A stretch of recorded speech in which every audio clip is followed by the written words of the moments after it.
कुडाळ येथील बॅरिस्टर नाथपे शिक्षण प्रसारक संस्था आणि आलिशा स्केटिंग अकॅडमी यांच्या संयुक्त विद्यमाने तसेच जागृती क्रीडा मंडळ वेंगुर्ला आणि युवा शक्ती प्रतिष्ठान सिंधुदुर्ग यांच्या सहकार्याने देशांतर्गत शालेय स्केटिंग रोल स्पर्धेचे कुडाळ येथे आयोजन करण्यात आले आहे। या स्पर्धेमध्ये विविध राज्यांमधून 350 स्पर्धक सहभागी झाले आहेत। या स्पर्धेमध्ये एकूण 22 संघ उपस्थित झाले आहेत। All India roller relay skating federation Maharashtra इंडियाच्या विशाल देसाई आणि त्यांच्या सहकाऱ्यांनी मिळून या कार्यक्रमाचे आयोजन केले आहे। या कार्यक्रमाचे बॅरिस्टर नाथपे शिक्षण संस्थेचे अध्यक्ष उमेश गाळवणकर यांच्या हस्ते श्रीफळ वाढून उद्घाटन करण्यात आलं। या उद्घाटन प्रसंगी बॅरिस्टर नाथपे शिक्षण प्रसारक संस्थेच्या प्राचार्या सौ स्वरा गावडे तसेच सीईओ डॉक्टर अजिज पठाण उपस्थित होते। Musical chair, speed skating, skate लोन, रिले अशा स्पर्धांचे आयोजन करण्यात आले आहे।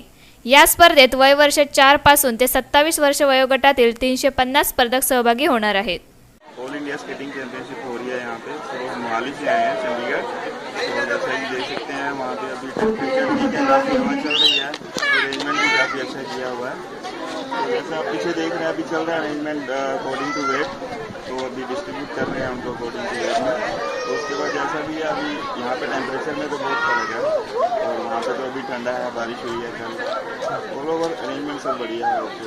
आम्ही इथे स्केटिंगच्या कॉम्पिटिशनसाठी आलो आहे। एक्साइट आहोत, खूप छान ते आयोजन केलेलं आहे, सगळ्या सोयी सुविधा पण खूप छान आहेत आणि आम्ही इथे आमचा क्लब ते 15 जानेवारी या रोजी राजस्थानला रोल बॉल असोसिएशनच्या नॅशनल लेवलचा स्पर्धा होता। महाराष्ट्र संघाला सिल्वर मेडल घेतलेलं आहे आणि अंडर 14 ते अंडर 11 या वयोगटासाठी होतं। मी सिंधुदुर्गला या मॅचेस खेळायला आल्या कारण मला अनुभव पाहिजे, अजून अनुभव पाहिजे। कॅमेरामन रोहित तांबेसह प्रसाद पाताडे, कोकण 9 कुडाळ।